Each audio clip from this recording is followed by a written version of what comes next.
गिरफ्त में कानून व्यवस्था मृत प्राय है और चारों ओर गुंडों का शासन है। जनता भयभीत है और भाजपा जजप्पा सरकार गुम है। अपराधियों और गुंडों ने जैसे पिछली बार जब चौटाला भाजपा का साझा शासन था, उसी प्रकार से दुकानदारों और व्यापारियों से फिरौती लूटने, संपत्तियों पर कब्जा करने, इस तरह के अड्डे जींद सहित हरियाणा में कई जगह स्थापित कर लिए। पुलिस के संरक्षण में कई बार आपराधिक घटनाओं को अंजाम दिया जा रहा है। फिरौती मांगना, व्यापारियों से उनकी प्रॉपर्टियां खाली करवाना, दुकानों पर कब्जा करना, जान की धमकी देकर लूटना, अब यह आम बात हो गई है। पुलिस प्रशासन और सरकार हाथ पर हाथ धरे बैठी रहती है। खुलेआम गुंडागर्दी है और कानून व्यवस्था का जींद और हरियाणा में, जींद सहित सारे हरियाणा में दिवाला पिट गया है। मैं जींद जिले के संदर्भ में 4-5 बातें जो आपने लिखी और छापी पर सामूहिक तौर से आज उनको आपके और लोगों के, आपके पाठकों, दर्शकों के संज्ञान में लाना चाहूंगा।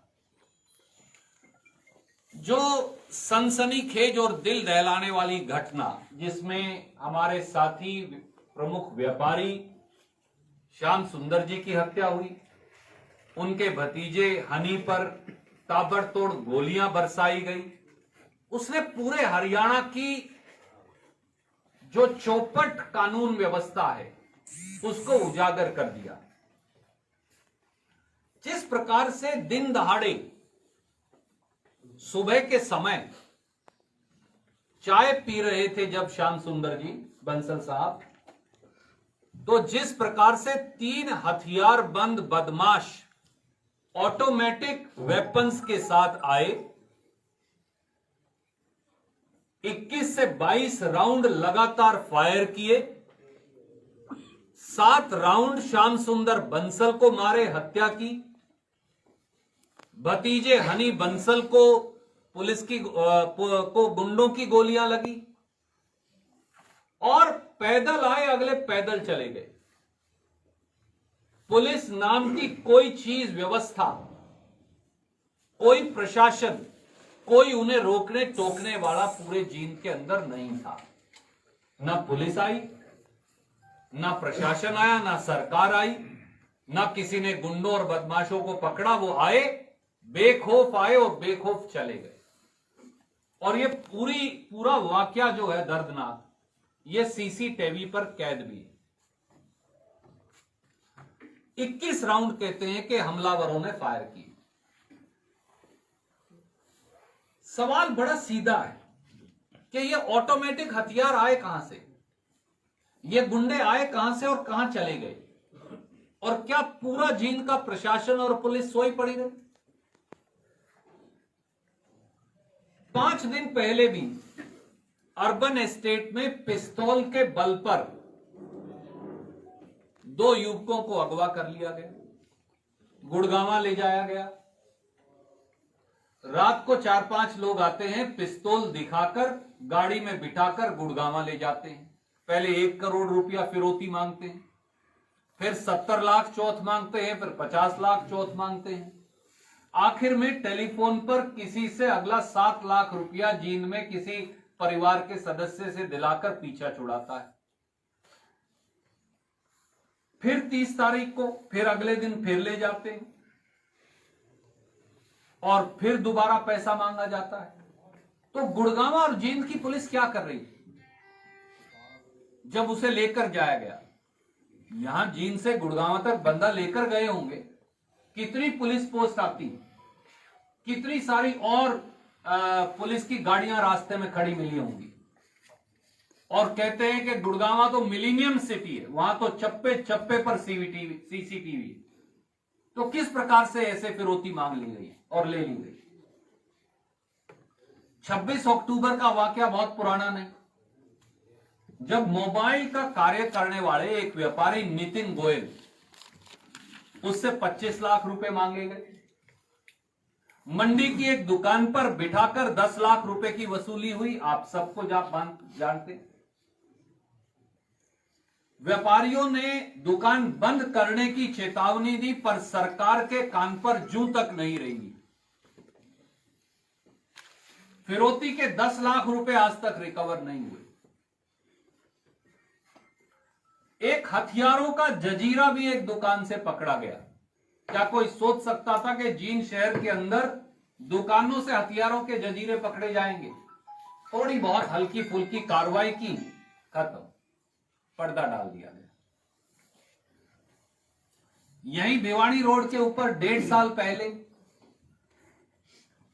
एक जो ऑटो का काम करता है, ऑटो रिपेयर का, हमारा एक व्यापारी भाई अशोक गुप्ता, 4 बार उसका सामान गुंडों ने दिन दहाड़े बाहर फेंका।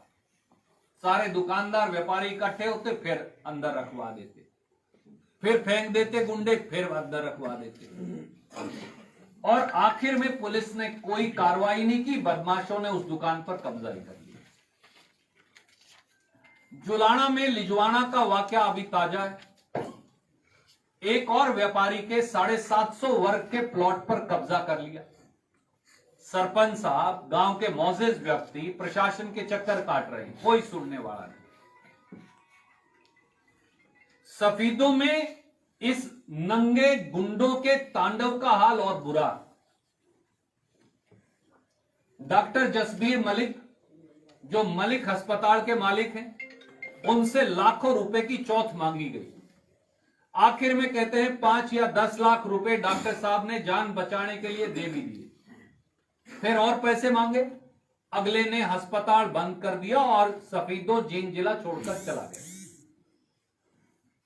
हमारे एक और साथी गीता अस्पताल के डॉक्टर मनीष गर्ग, जब उन्होंने सफीदों में फिरौती नहीं दी तो उसका कत्ल कर दिया गया। सफीदों में बच्चों का जो गर्ग अस्पताल है, उनकी मालिक महिला डॉक्टर, उनसे फिरौती मांगी गई। जब वो नहीं दे पाई तो अस्पताल बंद कर सफीदों छोड़कर चली गई। सफीदों में सहरावत अस्पताल, कलीराम अस्पताल, दोनों के मालिक सफीदों छोड़कर चले गए। तो क्या पूरा जींद जिले के लोग अब जींद जिला छोड़कर चले जाएं? जुलाना के सारे व्यापारी या रोहतक चले गए या दिल्ली चले गए।